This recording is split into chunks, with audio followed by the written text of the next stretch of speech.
Kaibigan, ano nga ba ang tunay na kagandahan? Ito ba'y masusukat sa kinis ng iyong balat, sa tangos ng iyong ilong, sa kagandahan ng iyong mga ngipin, sa kapal ng iyong buhok o sa hubog ng iyong katawan? Sa panahon natin ngayon na kung saan sinasamba ang magagandang artista, nagpaparamihan ng likes sa social media, at bida ang mga selfies, hindi may kakaila na ang tao ay sadyang nahuhumaling sa kung ano ang nakikita nila. Ngunit sa kabila ng lahat ng ito, dapat nating isipin kung ano talaga ang importante sa mata ng Diyos at hindi lamang sa mata ng tao.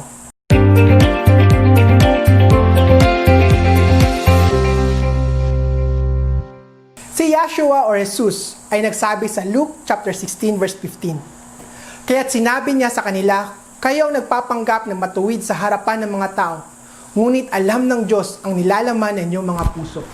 Sapagkat ang itinuturing na mahalaga ng mga tao ay kasuklam-suklam sa paningin ng Diyos. Kung ganun, may mga bagay kung saan ang inaakala natin kaakit-akit ay kasuklam-suklam pala sa paningin ng Diyos.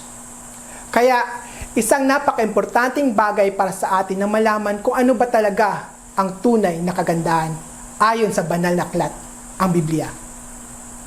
Kaibigan, ngayong araw gusto kong ibahagi sa inyo ang 5 katotohanan mula sa Biblia na magpapatunay sa atin kung ano ang totoong kagandahan. Unang punto, lahat tayo ay nilalang ng Diyos na may kahalagahan at kagandahan. Siguro ngayon naisip mo na hindi ka maganda.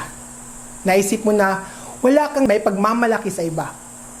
Pero hindi ibig sabihin nun ay wala kang halaga bilang isang tao. Heto ang dapat mong malaman. Ikaw ay nilalang ng Diyos. Ang katotohanan ito ay sapat na upang sabihin na ikaw ay maganda. Tandaan mo na lahat ng nilalang ng Diyos ay may kanya-kanyang likas na kagandahan. Psalm chapter 139 verse 14 ay nagsabi, pinupuri kita o Diyos, marapat kang katakutan, ang lahat ng gawain mo ay kahanga-hangang tunay. Sa loob ng aking puso, lahat ito'y nakikintal. Makikita natin na lahat ng ginawa ng Diyos ay kahanga-hanga at kabilang ka na doon. Oo, isa ka sa mga kahanga-hangang nilalang ng Diyos. Pangalawang punto, nasa puso makikita ang tunay na kagandahan. Maaaring narinig mo na ito dati pa. Katunayan, lahat siguro ng tao ay alam ito. Kaso ang problema, hindi naman lahat ay naniniwala sa kasabihang ito. Marahil nasabi mo na sa sarili mo na, kung sana mas matangkad lang ako, mas matipuno ang aking katawan, mas maganda ang aking postura, mas makinis ang aking balat, mas matangos ang aking ilong, siguro mas masaya ako ngayon. Marahil marami akong kaibigan. Pero hindi ito ang mahalaga para sa ating Panginoon. Mababasa natin sa 1 Samuel 16 verse 7. Ngunit sinabi sa kanya ni Yahweh, huwag mong tingnan ang kanyang taas at kakisigan sapagkat hindi siya ang pinili ko. Si Yahweh hindi tumitingin ng katulad ng pagtingin ng tao. Panlabas na nyo ang tinitignan ng tao, ngunit sa puso tumitingin si Yahweh. Totoo. Sino nga pa sa atin ang hindi naghangad na maging mas gwapo, mas maganda, di ba? Lahat naman siguro tayo. Ang panglabas na nyo ay sadyang kahanga-hanga.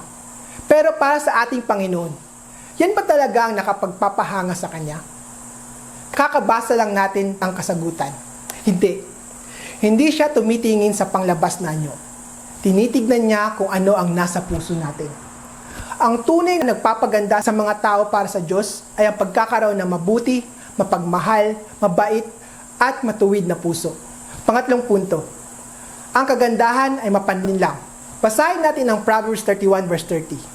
Mandaraya ang pang-akit at kumukupas ang ganda, ngunit ang babaeng gumagalang at sumusunod kay Yahweh ay parangalan. Ayon sa Biblia, ang kagandahan ay mapanlinlang. Ilang tao na ba ang nanilang at naakit ng isang magandang babae at gwapong lalaki? Ilan ba sa kanila ang nabigo at nasaktan dahil kalaunan nalaman nila na masama pala ang ugali ng kanilang napiling kabiyak? Maganda nga sila sa labas, ngunit nabubulok naman sila sa loob. Nakakatakot magising sa katotohanan ito. Dagdag pa ng Biblia, ang kagandahan ay hindi pangmatagalan. Kukupas din yan. Ang dati na magandang balat ay kukulubot din. Ang dating mayabong na buhok ay ninipis at malalagas din. Ang dating perpektong set ng ngipin ay matatanggal din at magiging buwal. Kaya, huwag ka magpalinlang sa iyong nakikita. tumingin ka sa puso ng isang tao at doon makikita mo ang tunay na kagandahan. Pang-apat na punto, mas bigyan mo ng halaga ang iyong pagkatao. Marami sa atin ang gumugugol ng malaking oras sa pagpapaganda at pag-ehersisyo. Ngunit ilang oras ang ginugugol natin sa pagbabasa ng Biblia at pagdarasal. Mababasa natin sa 1 Timothy 4 verse 8, sa pagsasanay ng katawan ay maroon ding pakinabang. Ngunit, ang makadiyos na pamumuhay ay mapapakinabangan sa lahat ng paraan, sapagkat ito'y may pangako hindi lamang sa buhay natin ngayon, kundi maging sa buhay na darating. Ayon sa nabasa natin, ang pagsasanay ng katawan o pagpapalago ng ating katawan ay mayroong pakinabang. Hindi sinasabi dito na hindi ito mahalaga. Sa halip, sinasabi ni Apostol Pablo na okay ang pag-aalaga sa ating katawan. Ngunit, sa parehong pagkakataon, sinabi niya na mas maigi na mamuhay na may takot sa Diyos. Bakit nasabi ni Pablo ito? Dahil ang makadiyos na pamumuhay ay mapapakinabangan hindi lamang sa buhay na ito, kundi sa buhay na darating. Kung ganun, gawin nating prioridad ang pagkakaroon ng buhay na nakakalugod sa Panginoon, higit pa sa pagkakaroon ng magandang lupang katawan. Panglimang punto, pagyamanin niyo ang kagandahang nasa puso. Para sa ating Panginoon, hindi mahalaga kung ano ang itsura mo. Ang mahalaga ay ang laman ng puso. Sa 1 Peter 3 verse 4, mababasa natin, ang inyong ganda ay huwag maging panlabas lamang, tulad ng pag-aayos ng buhok at pagsusuot ng gintong alahas at mamahaling damit. Sa halip, pagyamanin ninyo ang kagandahang nakatago sa puso, ang kagandahang walang kupas na likha ng maamo at mapayapang diwa, na lubhang mahalaga sa paningin ng Diyos. Siguro, sinasabi mong, makaluma naman yan. Hindi na uso yan. Pero kaibigan, ang Biblia ay sinulat para hindi lamang sa mga sinaunang tao. Ito ay sinulat din para sa atin upang maging gabay sa ating pamumuhay. Ang mga prinsipyo, kasali dito ang prinsipyo ng tunay na kagandahan, ay naangkop sa lahat ng tao. Ano man ang kanyang kultura, katayuan sa buhay, o kung anong bansa siya nabibilang. Sa makatuwid, huwag niyo masyadong pagtuunan ng pansin ang magagarang damit, mamahaling alahas, o pagme-makeup ng sobra-sobra. Pagtuunan niyo ng pansin ang tamang pag-uugali. Bago ko tapusin ang programang ito, nais kong ipabahagi sa inyo ang isang kwento tungkol sa dalawang babae. Ang pangalan ng una ay si Vashti, at ang pangalawa naman ay si Esther. Ang kwento nila ay mababasa natin sa Book of Esther na ngayon nakasulat sa Biblia. Si Vashti at Esther ay parehong magandang babae. Pareho silang kaaya-ayang tignan. Lahat ng tao ay nahuhumaling sa kanila. Ngunit, ang pagkakaiba nila ay makikita sa laman ng kanilang puso. Si Vashti ay nagrebelde laban sa hari. Dahil siya ay mapagmataas, matigas ang kanyang ulo, at ang gusto niya ay siya laging masunod. Nawala sa kanya ang korona bilang isang reyna ng Persia. Sa kabilang dako naman, si Esther ay hindi lamang maganda, pero ang puso niya ay busilak. Dahil sa kanyang pagmamahal sa Panginoon at lakas ng loob, nagawa niyang ligtas ang buong angkan ng mga Hudyo mula sa kapahamakan at kamatayan. Ito ang gusto kong tandaan niyo. Outward beauty is desirable, but inner beauty is mandatory.